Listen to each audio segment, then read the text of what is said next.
Hello दोस्तों, आप लोगों का एक बार फिर आपके इस यूट्यूब चैनल में आपका हार्दिक स्वागत है।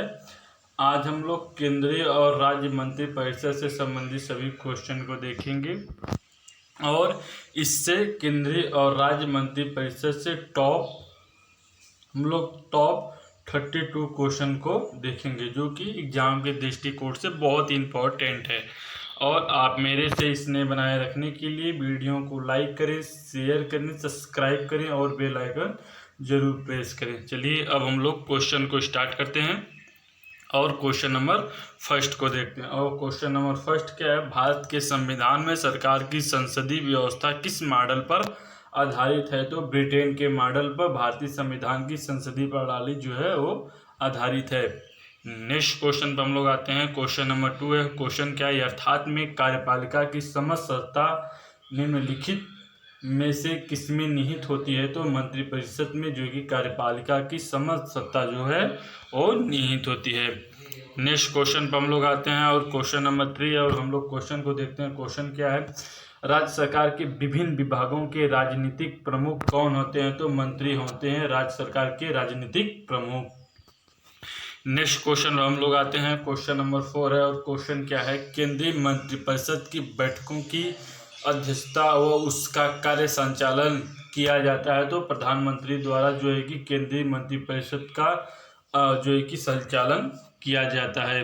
नेक्स्ट क्वेश्चन पर हम लोग देखते हैं इससे रिलेटिव, राज्य मंत्रिपरिषद की बैठक की अध्यक्षता व उसका कार्य संचालन किया जाता है? तो राज्य के मुख्यमंत्री द्वारा और उसमें जो है कि इस क्वेश्चन में केंद्र में प्रधानमंत्री द्वारा जो है कि किया जाता है, लेकिन राज्य में राज्य मंत्री द्वारा जो है कि राज्य मंत्रिपरिषद की संचालन व अध्यक्षता किया जाता है।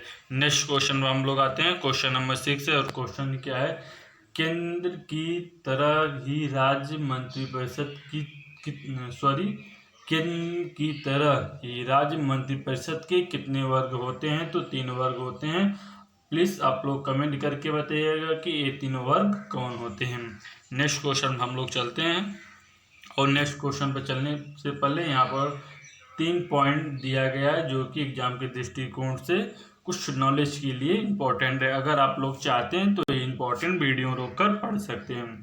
नेक्स्ट क्वेश्चन पर हम लोग चलते हैं। क्वेश्चन नंबर 7 है और क्वेश्चन क्या है, भारत के मंत्रिपरिषद में अधिकतम सदस्य कहाँ से लिए जाते हैं? तो लोकसभा से जो है कि अधिकतम सदस्य लिए जाते हैं। और आप लोग प्लीज़ कमेंट करके बताइएगा कि लोकसभा किस आर्टिकल में है। नेक्स्ट क्वेश्चन पर हम लोग आते हैं और क्वेश्चन नंबर 8 है, कैबिनेट शब्द का उल्लेख संविधान के किस अनुच्छेद में किया गया है? तो अनुच्छेद 352 में कैबिनेट शब्द का उल्लेख संविधान के अनुच्छेद में जो है दिया गया है। नेक्स्ट क्वेश्चन पर हम लोग आते हैं। क्वेश्चन नंबर 9 है, मंत्रिपरिषद में मंत्रियों की कुल संख्या लोकसभा के सदस्य की कुल संख्या के कितने से अधिक नहीं होनी, मतलब कितनी प्रतिशत से अधिक नहीं होनी चाहिए? तो 15% से जो है कि अधिक जो है कि नहीं होनी चाहिए लोकसभा में मंत्रिपरिषद की सदस्यता। नेक्स्ट क्वेश्चन पर हम लोग आते हैं। क्वेश्चन नंबर 10 है, निम्न में से कौन सा कथन सही नहीं है? तो BCD जो है तीनों कथन सही है और बिल जो है एक है अनुच्छेद 73 में जो है कि मंत्री परिषद से संबंधित, ये तो बिल्कुल गलत है। तो जो है कि ऑप्शन नंबर ए सम्मिलित नहीं है, मतलब बिल्कुल गलत है। नेक्स्ट क्वेश्चन पर हम लोग आते हैं। क्वेश्चन नंबर 11 है, संविधान के किस अनुच्छेद में राज्य मंत्रिपरिषद के बारे में बताया गया है? तो अनुच्छेद 163 में संविधान के अनुच्छेद में राज्य मंत्रिपरिषद के बारे में जो है बताया गया है। ऑप्शन नंबर बी सही है। नेक्स्ट क्वेश्चन पर हम लोग आते हैं। क्वेश्चन नंबर 12 है,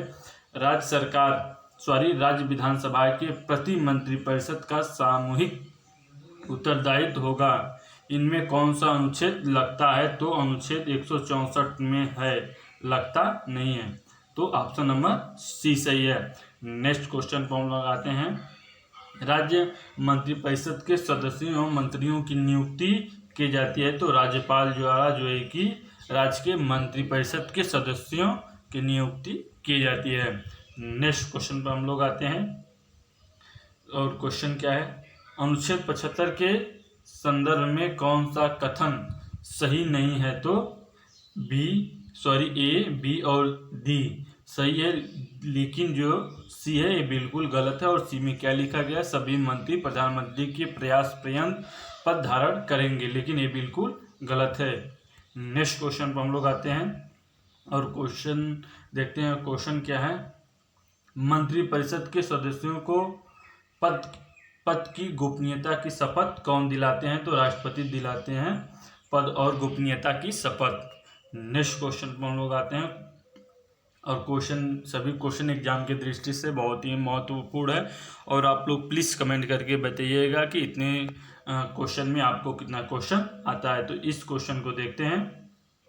राज्य मंत्रियों को पद एवं गोपनीयता की शपथ कौन दिलाता है? राज्य मंत्रियों को न तो प्राइम मिनिस्टर, न तो प्रेसिडेंट ऑफ इंडिया, न तो चीफ मिनिस्टर, जो है कि कौन दिलाता है? तो गवर्नर। और हमारे यहाँ भारत के गवर्नर कौन है? प्लीज़ आप लोग कमेंट करके बताइएगा। तो ये इसका राज्य मंत्रिपरिषद तो पद एवं गोपनीयता की शपथ जो है वो गवर्नर दिलाते हैं। ऑप्शन नंबर डी सही है।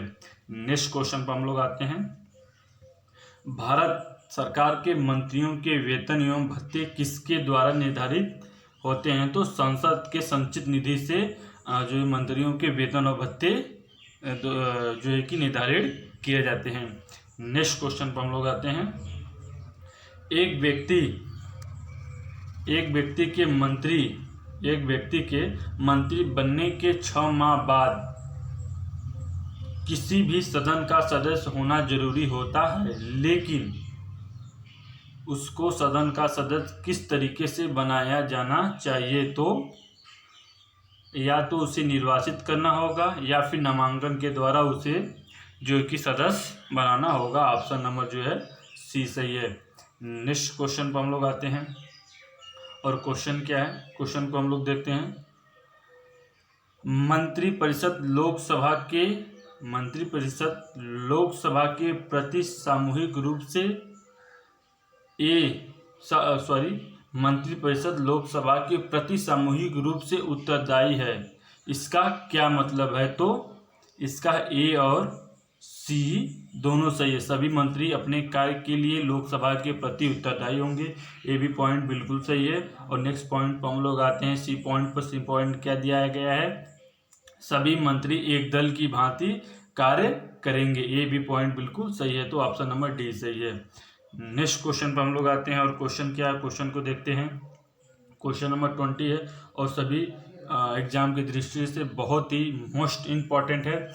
और एक क्वेश्चन हम लोग देखते हैं। जब लोकसभा मंत्रिपरिषद के विरुद्ध अविश्वास प्रस्ताव पारित करता है तो क्या होता है? तो इसमें भी ऑप्शन ए और बी दोनों सही है।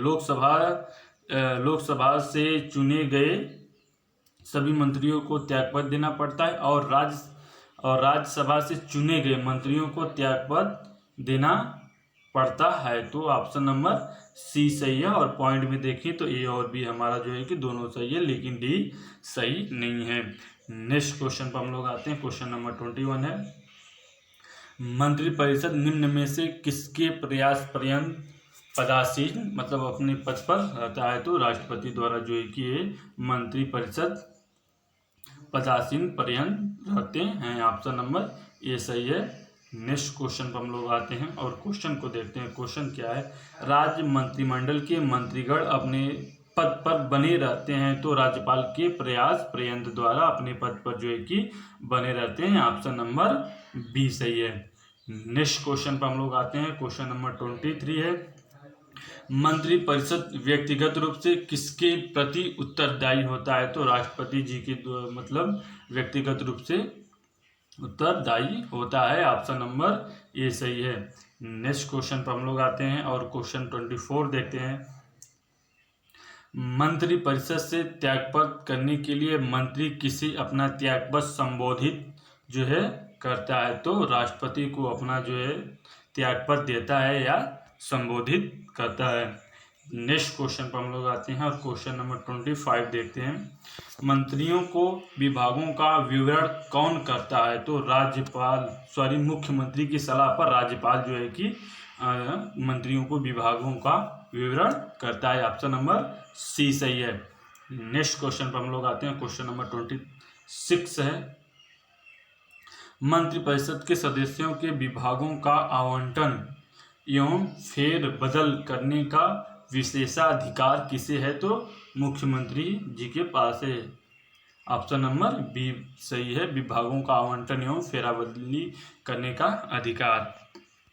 नेक्स्ट क्वेश्चन पर हम लोग आते हैं और सभी क्वेश्चन एग्जाम की दृष्टि से बहुत ही इम्पोर्टेंट है। स्वतंत्रता के पश्चात मंत्रिपरिषद के खिलाफ पहला अविश्वास प्रस्ताव कब लाया गया था? तो 1963 में यह प्रस्ताव लाया गया था। ऑप्शन नंबर सी सही है, मंत्रिपरिषद के खिलाफ पहला अविश्वास प्रस्ताव। और एक क्वेश्चन बहुत ही इम्पोर्टेंट, क्योंकि इसमें पहला जो कोई भी क्वेश्चन जिसमें पहला आता है वो क्वेश्चन एग्जाम की दृष्टि से बहुत मोस्ट इम्पॉर्टेंट होता है। वैसे सभी क्वेश्चन एग्जाम के दृष्टिकोण से बहुत ही इम्पॉर्टेंट हैं। नेक्स्ट क्वेश्चन पर हम लोग आते हैं। क्वेश्चन नंबर 28 है और क्वेश्चन क्या है, निम्नलिखित में से किस परिस्थिति में मंत्रिपरिषद विघटन नहीं होता है? तो किसी भी मंत्री को त्यागपत्र देने से जो है कि मंत्रिपरिषद का विघटन नहीं होता है। ऑप्शन नंबर जो है ए सही है। नेक्स्ट क्वेश्चन पर हम लोग आते हैं और क्वेश्चन को देखते हैं। स्वतंत्र भारत की प्रथम, ये भी क्वेश्चन बहुत ही इंपॉर्टेंट, प्रथम मंत्रिपरिषद में प्रधानमंत्री सहित कुल कितने सदस्य थे? स्वतंत्र भारत की प्रथम मंत्रिपरिषद में प्रधानमंत्री सहित कुल कितने सदस्य थे? तो 36 जो है कि सदस्य थे। ऑप्शन नंबर सी सही है। नेक्स्ट क्वेश्चन पर हम लोग आते हैं। क्वेश्चन नंबर 30 है, स्वतंत्र भारत की प्रथम मंत्रिपरिषद में शामिल एकमात्र महिला मंत्री थी? तो राजकुमारी अमृत कौर जी थी। ऑप्शन नंबर सी सही है। नेक्स्ट क्वेश्चन पर हम लोग आते हैं और क्वेश्चन नंबर 21 देखते हैं और सभी क्वेश्चन एग्जाम की दृष्टि से बहुत ही महत्वपूर्ण है। आज हम लोग इस टॉपिक से संबंधित कोई क्वेश्चन को छोड़ेंगे नहीं। प्रत्येक मंत्री को किसी भी सदन में बोलने और कार्यवाही में भाग लेने का अधिकार संविधान के किस अनुच्छेद के तहत दिया गया है? तो अनुच्छेद 88 के तहत जो है कि ये दिया गया है। प्रत्येक मंत्री को सदन में बोलने और कार्यवाही में भाग लेने का अधिकार, तो अनुच्छेद 188 में जो है कि इसका अधिकार दिया गया है या प्रदान किया गया है। और आज के लिए लास्ट क्वेश्चन को हम लोग देते हैं और क्वेश्चन 32 है, राज्यों के संबंध में प्रत्येक मंत्री को विधानसभा की कार्यवाही में भाग लेने और बोलने का अधिकार संविधान के किस अनुच्छेद के अंतर्गत दिया गया है? तो अनुच्छेद 177 के अंतर्गत राज्यों के संबंध में मंत्री को विधानसभा की कार्यवाही में भाग लेने और बोलने का अधिकार जो है दिया गया है अनुच्छेद 177 में। आज के लिए इतना ही। अगले हम लोग एक नए वीडियो में फिर से प्रस्तुत होंगे। तो आज के लिए इतना ही। जय हिंद, जय भारत।